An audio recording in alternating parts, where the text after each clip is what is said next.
Everyone, welcome back to my channel. So in this video we will cover the law of contract. So guys, ये video BLLB honours students के लिए है and first semester की है, जिसमें हम Indian contract act 1872 को complete करेंगे. सो गाइस, अगर किसी के भी पास आपके पास अगर बेयर एक्ट नहीं है तो गाइस आपको वो ले लेना चाहिए, क्योंकि एक लॉ स्टूडेंट के लिए बेयर एक्ट बहुत इंपॉर्टेंट होता है. तो मैं दिखा देती हूँ. ऐसा बेयर एक्ट होता है. अभी मैं इंडियन कॉन्ट्रैक्ट एक्ट पढ़ा रही हूँ, तो आपको ये बेयर एक्ट ज़रूर खरीदना है. ठीक है. अगर आप इसको परचेज़ नहीं करोगे देन बहुत इंपॉर्टेंट है ये, बहुत ज़्यादा. ठीक है, इसको परचेज़ कर लो, बिकॉज इसमें सारी चीज़ें लिखी गई हैं जो आपको समझ आ जाएगी. ठीक है, अगर नहीं आएगी then I also make an video for that. ठीक है. So let's start today's video. So law of contract. ठीक है. सो अब हम कॉन्ट्रैक्ट पढ़ेंगे. अब बताओ कि कॉन्ट्रैक्ट होता क्या है. अगर आप BLLB फर्स्ट सेमेस्टर में हो या फिर कोई भी आपसे क्वेश्चन यही पूछता है पहली बार, अगर कॉन्ट्रैक्ट का तुम्हारे पास सब्जेक्ट है कि कॉन्ट्रैक्ट होता क्या है. ठीक है. नाउ अगर कोई तुमसे पूछे कि कॉन्ट्रैक्ट होता क्या है, अभी लॉ छोड़ो तुम, अब सीधा से बताओ कि कॉन्ट्रैक्ट क्या होता है. कि कॉन्ट्रैक्ट तो कुछ ऐसी चीज़ होती है जहाँ पे दो पार्टीज बैठती है, बात करती है, देन वो कुछ एग्रीमेंट करती है, देन कुछ ऐसे ही होता है ना कॉन्ट्रैक्ट. बट लॉ की लैंग्वेज में कॉन्ट्रैक्ट क्या होता है, देखो. According to section 2H, an agreement which is enforceable by law. ये बहुत इंपॉर्टेंट है. एक ऐसा एग्रीमेंट जो कि एनफोर्सिएबल है बाय लॉ, यानी कि लॉ के द्वारा एनफोर्सिएबल करवाया गया उस एग्रीमेंट को, उसको हम कह देते हैं कॉन्ट्रैक्ट. समझ नहीं आया? एक एग्जांपल देती हूँ. ठीक है. देखो, लेट्स सी कि टू पार्टीज है, party A and party B. ठीक है. पार्टी ए ने ऑफर करा. क्या करा ऑफर?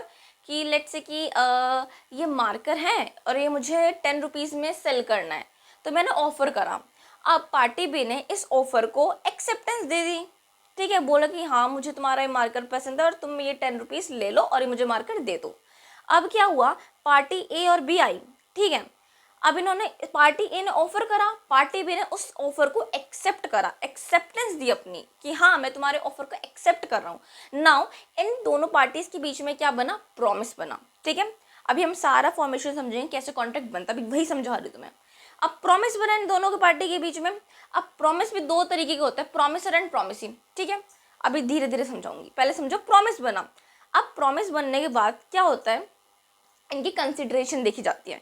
पार्टी ए के लिए कंसिडरेशन क्या है, पार्टी ए के लिए अगर ये मार्कर पार्टी बी को सेल कर रहा है तो पार्टी ए के लिए कंसिडरेशन होगी वो 10 रुपीज़ जो पार्टी बी पार्टी ए को देगी. और वहीं पार्टी बी के लिए कंसिडरेशन क्या होगी, जब पार्टी बी 10 रुपीज़ पार्टी ए को देगी, जो कि पार्टी ए की कंसिडरेशन बनेगी वो 10 रुपीज़, और बदले में पार्टी ए पार्टी बी को मार्कर देगी, तो ये जो मार्कर है ये कंसिडरेशन बनेगा पार्टी बी की. ठीक है. कंसिडरेशन आपका हमेशा मनी में भी होता है, और आपस में जो आप चीज़ें एक्सचेंज कर रहे हो वही कंसिडरेशन मानी जाती है. ठीक है. अब इनके बीच में कंसिडरेशन हो गया, ऑफर हो गया, एक्सेप्टेंस हो गया, प्रॉमिस हो गया, कंसिडरेशन हो गया. अब बना एग्रीमेंट. अब एग्रीमेंट बन गया. क्या मैं ये कह सकती हूँ कि सारे के सारे एग्रीमेंट्स कॉन्ट्रैक्ट होते हैं? नहीं, सारे एग्रीमेंट्स कॉन्ट्रैक्ट नहीं होते. यही लाइन डिफाइन कर रही है कि वो एग्रीमेंट जो कि सिर्फ और सिर्फ एनफोर्सिएबल बाय लॉ है उन्हीं को हम कॉन्ट्रैक्ट मानेंगे. ठीक है. मतलब क्या है कि लेट्स से यहाँ पे देखो, सेक्शन 2A में आपको क्या कह रहा है, प्रपोजल एंड ऑफर दे रहा है. ठीक है. सेक्शन 2A में डिफाइन करा गया है प्रपोजल को, या फिर ऑफर कह लो आप. ठीक है. अब प्रपोजल और ऑफर में क्या होता है कि when one person signifies to another his willingness to do और to abstain from doing something with a view to obtain his assent is considered as a proposal और offer. This is mention under section 2A. ठीक है. तो ये आपका क्या है, proposal. यानी कि जब एक पार्टी, लेट्स से दूसरा एग्जांपल लेती हूँ, लेट्स से कि पार्टी में पार्टी ए हूँ और आप पार्टी बी है. ठीक है. अब मुझे अपनी कार सेल करनी है विद ₹5 लाख की, मुझे कार अपनी सेल करनी है एंड यू आर इंटरेस्टेड. मैंने ऑफर करा आपको, आपने उस ऑफर को एक्सेप्ट करा. ठीक है. यानी कि आपको कार चाहिए और बदले में आपको वो 5 लाख रुपीज़ मुझे देने पड़ेंगे. तो हम दोनों के बीच में क्या बना, हम दोनों के बीच में एक ऑफर प्लस एक्सेप्टेंस, हम दोनों के बीच में क्या बना, प्रॉमिस बन गया. अब क्या होगा कि अब हमारे बीच में कंसिडरेशन होगी. कंसिडरेशन यानी कि वो पैसा आप मुझे दोगे तो वो कंसिडरेशन मेरा है, और मैं आपको कार सेल करूंगी तो वो कंसिडरेशन आपकी मानी जाएगी. Then it will be considered as agreement, और जब ये एग्रीमेंट लॉ के द्वारा इन्फोर्सिबल हो जाए देन उसको हम कॉन्ट्रैक्ट कह देंगे. ठीक है. अब हमारा सेक्शन 2A में प्रपोजल ऑफर मैंने आपको बता दिया, प्रपोजल का मतलब होता है ऑफर, मैंने तुम्हें ऑफर करा, मैंने अपने तुम्हें कार ऑफर करी, तो ये प्रपोजल में आएगा। Now what you mean by the term acceptance. अब एक्सेप्टेंस क्या होता है? एक्सेप्टेंस जब वो होगा जब दूसरी पार्टी उस ऑफर को एक्सेप्ट करेगी, यानी कि आप जो पार्टी थे, पार्टी बी, आपने मेरे इस ऑफर को एक्सेप्ट करा, ये मेंशन्ड है acceptance under section 2B, clause B के, ठीक है, क्लॉज बी कहते हैं। एक्सेप्टेंस क्या कहता है कि when the person to whom the proposal is made give his assent to the proposal is said to be accepted। यानी कि ये कह रहा है कि जब एक पर्सन अपने जिसको भी प्रपोजल दिया गया अगर वो अपनी सिग्निफाई कर दे, अपने एसेंट को, देन वो एक्सेप्ट हो जाता है वो प्रपोजल, ठीक है। अब आता है प्रॉमिस। प्रॉमिस में बहुत इंपॉर्टेंट लाइन है। प्रॉमिस के अंदर दो चीज़ होते हैं, एक प्रॉमिसर होता है, एक प्रॉमिसी होता है। प्रॉमिस आपका डिफाइन है अंडर सेक्शन 2 क्लॉज बी के अंदर, और प्रॉमिसर एंड प्रॉमिसी आपका मेंशन्ड है 2 अंडर क्लॉज सी के अंदर, ठीक है, समझा। प्रॉमिसर क्या होता है? Promisor is the person who made the offer या फिर हु मेक द प्रपोजल, उसको हम करेंगे promisor. And who is promisee? फिर प्रॉमिसी कौन होगा? A person who accepted that offer is known as promisee, ठीक है, समझ आया। इसको हम किस सेक्शन में बोलते हैं? सेक्शन 2 क्लॉज सी के अंदर क्या होता है आपका कि कौन? The person who makes an offer, जो ऑफर बना रहा है उसको हम बोलेंगे हम प्रॉमिसर, और जो पर्सन उस ऑफर को एक्सेप्ट कर रहा है हम उसको क्या बोलेंगे? प्रॉमिसी, ठीक है। Now important part consideration. अभी हमने प्रपोजल ऑफर कर लिया, एक्सेप्टेंस कर लिया, प्रॉमिस कर लिया, प्रॉमिसर प्रॉमिसी कर लिया। अब now we will look for consideration. अब कंसिडरेशन में थोड़ा हिलना मत, बैरेक में थोड़ी सी हार्ड लैंग्वेज लिखी गई है बट बहुत ईजी है। मैंने वही बताना कि पैसे पैसे मेरे लिए कंसिडरेशन पैसे है, तुम्हारे लिए कंसिडरेशन तुम्हारी कार है, तो वही होता है, ठीक है, और कुछ नहीं होता। तो यहाँ पे बताया गया है कि आपका व्हेन, ये वाला कंसिडरेशन का पॉइंट है, कंसिडरेशन आपका सेक्शन 2 क्लॉज डी में मेंशन करा गया है। तो कंसिडरेशन आपका क्या होता है? Consideration when at the desire of the promisor, the promisee और any other person has done और abstain from doing or does or abstains from doing or promises to do to abstain from doing something, such act or abstinence is called consideration। उसको हम कहेंगे consideration कहेंगे। अब देखो consideration का मतलब होता है अमाउंट, ठीक है। मेरे लिए अमाउंट क्या था? मेरे लिए अमाउंट था वो 5 लाख रुपीज़, ठीक है। और आपके लिए क्या था वो अमाउंट? पार्टी बी के लिए क्या अमाउंट था? वो कार क्या है आपका? कंसिडरेशन मानी जाएगी, ठीक है, समझ आ गया होगा बात। तो अब एग्रीमेंट आता है। एग्रीमेंट देखो यहीं पे बहुत सारे बच्चे अटकते हैं और गलत करके आते हैं क्वेश्चन, बहुत इंपॉर्टेंट क्वेश्चन बनते हैं यहाँ से बहुत, ठीक है। तुम्हारे कॉलेज में पढ़ाई, यूनिवर्सिटी में पढ़ाया नहीं होगा, बट बहुत इंपॉर्टेंट कॉलेज बनता है यहाँ से। जब मैंने अपने एग्जाम्स दिए थे ना तो मेरे में से क्वेश्चन बना था, ये याद से कर लेना, ठीक है। एग्रीमेंट क्या होता है? Agreement is mention under this section 2 clause ई के अंदर मेंशन करा गया है। Now what is agreement? Agreement क्या होता है आपका? Every promise and every set of promises forming consideration at each other is called an agreement, ठीक है। यानी कि जब आपका एक एग्रीमेंट, हम दोनों के बीच में, पार्टी ए पार्टी बी के बीच में एक एग्रीमेंट बना, अगर वो एनफोर्सेबल बाय लॉ हो जाए देन वो क्या होगा? क्योंकि कंसिडरेशन भी हमारे पास, हमारी कंसिडरेशन है, हमें प्रॉमिस भी करा, अपने एक्सेप्टेंस का प्रपोजल भी दिया, हमने सबने चीज़ करी, वो एग्रीमेंट लॉ के द्वारा एनफोर्सेबल हो जाए, वो बन जाएगा आपका कॉन्ट्रैक्ट। यही है कि लास्ट में आपको कॉन्ट्रैक्ट, अगर वो एनफोर्सेबल बाय लॉ है, लॉ के द्वारा एनफोर्सेबल है, तो then it will consider as a contract, वरना नहीं होगा, ठीक है। अब यहाँ पे थोड़ी सी चीज़ है, हाँ समझ आ रहे हो? इसको मैं थोड़ा सा मिटा के तुम्हें समझाऊंगी। एक क्वेश्चन बनता है बहुत इंपॉर्टेंट, यही क्वेश्चन मेरे पेपर में आया था, बहुत बहुत मोस्ट इंपॉर्टेंट क्वेश्चन है, बहुत ही ज़्यादा इंपॉर्टेंट है।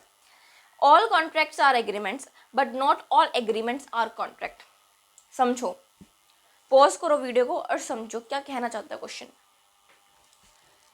सारे कॉन्ट्रैक्ट्स एग्रीमेंट होते हैं बट सारे के सारे एग्रीमेंट्स कॉन्ट्रैक्ट नहीं होते, ऐसा क्यों है? इसके पीछे का रीज़न यही है, यहीं पे बोल रही थी ना, यहाँ पे अटकते बच्चे।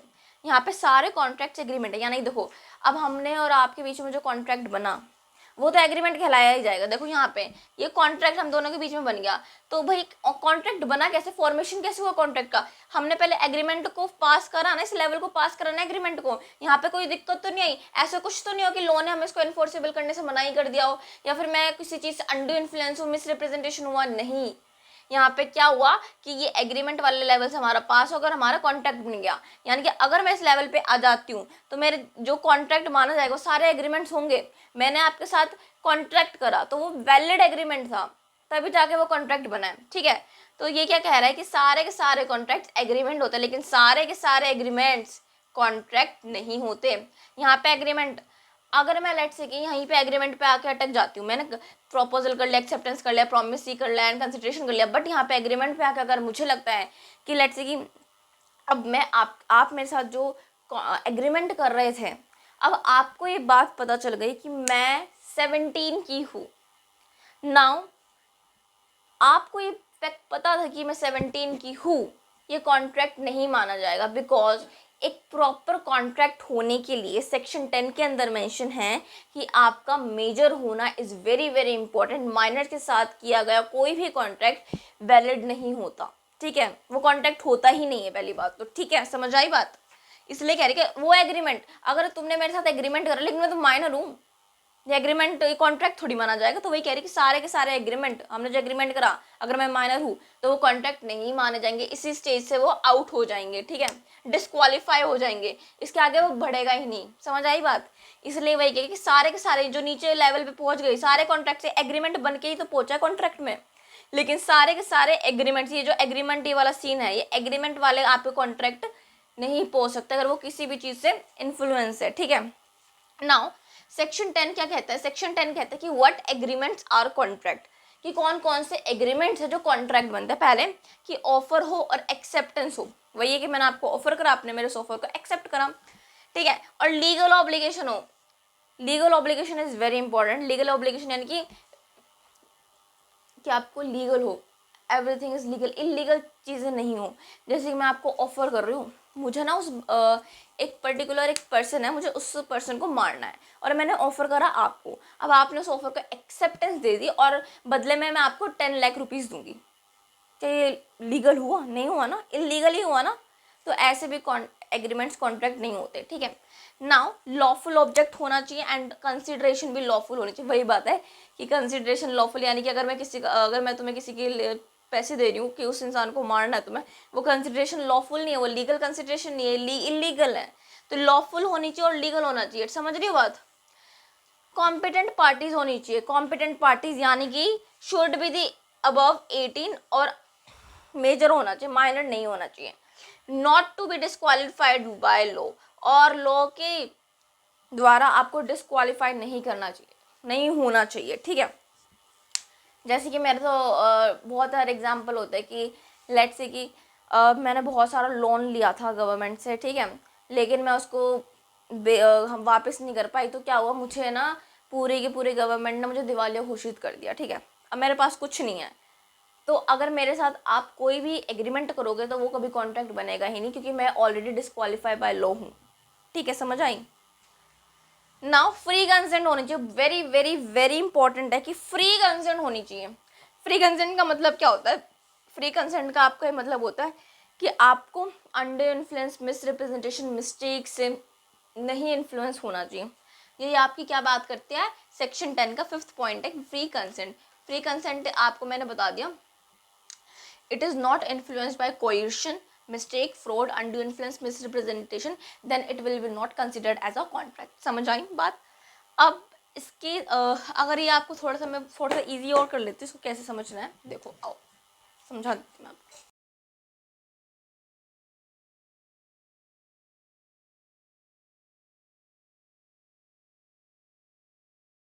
पर प्लस एक्सेप्टेंस होगा तो क्या बनेगा? प्रॉमिस बनेगा मेरा। क्या बनेगा? प्रॉमिस। अब प्रॉमिस के अंदर तुम्हारे क्या होते हैं? दो चीज़ होते हैं, प्रॉमिस एंड प्रॉमिस, जो कि मैंने तुम्हें बता दिया। ठीक है, ये पहला पॉइंट है। अब यहाँ पे क्या है कि promise plus consideration, promise plus consideration मेरा क्या बनेगा? एक एग्रीमेंट बनेगा। ठीक है, अब एक agreement plus enforceable by law,